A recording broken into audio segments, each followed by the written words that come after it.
So I took all the keys off my Matias, and that was fun. So if you've lost your mind and you bought a Matias keyboard and you're trying to modify it instead of be like a good boy, once you get the two screws out, it just starts to pry from these slots.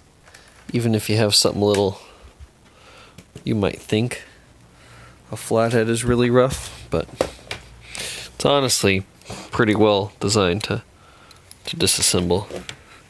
You wouldn't think it is. It's it's really an accessory supposed to be for Macs, but it's for Macs, not by Mac. Edgar Matias is a much more reasonable individual. My opinion. See some dings on this. I use it a lot. I like it. I don't own a Mac. I don't run a Mac. That doesn't stop this from not just being one of the most excellent keyboards of any kind. That helps. Well, that helps. Which goodness. Look at that. Man, this thing is easy to disassemble. There are these two screws, and they went in there, and that's it. And the thing comes out. These are here, and you know what? See that? Technically, these are replaceable.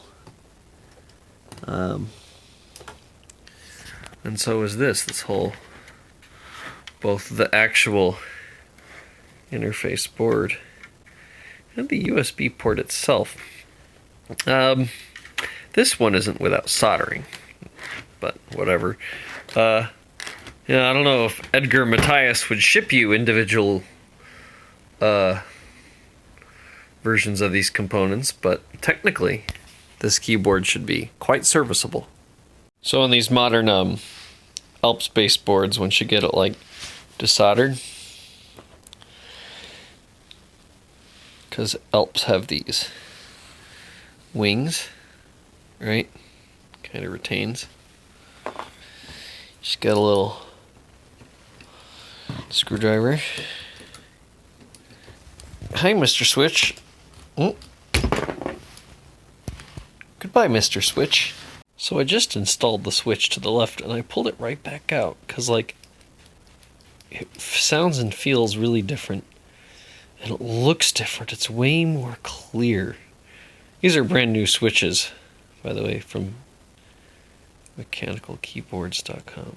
Let's see. Does the like click spring look different? No. Oh, that's weird. I'm just going to put the one that seems and feels more stock, standard in. Woohoo! Alps. So, you can totally disassemble Alps and Alps style switches without taking the keyboard apart, but keyboard's apart because I had to fix it anyway. So you get some toothpicks. These are super generic CVS brand, and you see there's these little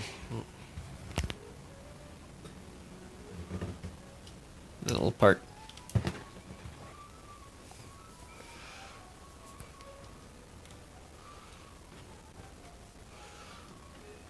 Come on. Now, my opinion, you have to dive these in a little further, and definitely a little further when it's assembled, to get this to the top half to let go. On old school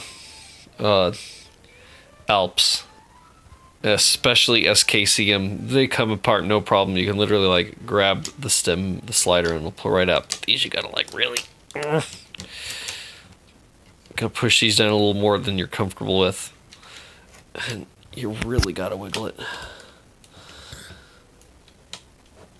These are Matias Click. They're modern Alps SKBM white, and I mean it, they're the continuation. They're not a clone. There, it'll come apart, but you do need to fiddle with it a little more than you'd anticipate.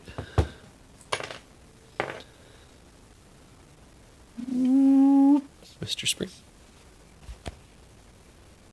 Anyway, I'm putting this in because I'm a machinist and I just have this literally spray Teflon, spray PTFE laying around. And so these are what it normally sounds like.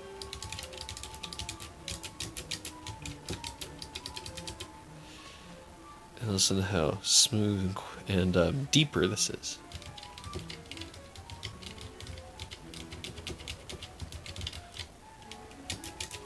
In my opinion, these Matias Click Alps SKBM white, not clones, they're the next iteration, honestly, are so tactile.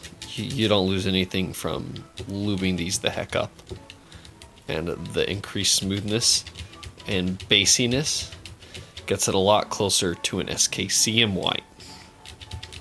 And theoretically, it should make it live longer, until I just break a few on my own, because I'm a complete, fool. What happened was I left this keyboard here, and a cat dropped my Northgate on it, and things don't survive when a Northgate gets dropped on them, because it's an almost 6-pound keyboard. Woohoo! So yet another thing about the Matias TactilePro. This is, you can't tell, but maybe you could guess, it's the Caps Lock key, right? Yeah, hey, look cool, right? What's this switch? Ooh. Boop! It switches Control and Caps Lock, and there was always an LED hiding under there to achieve that as well. Like, it was always there. And this is not something advertised by Matias or anything. Cool.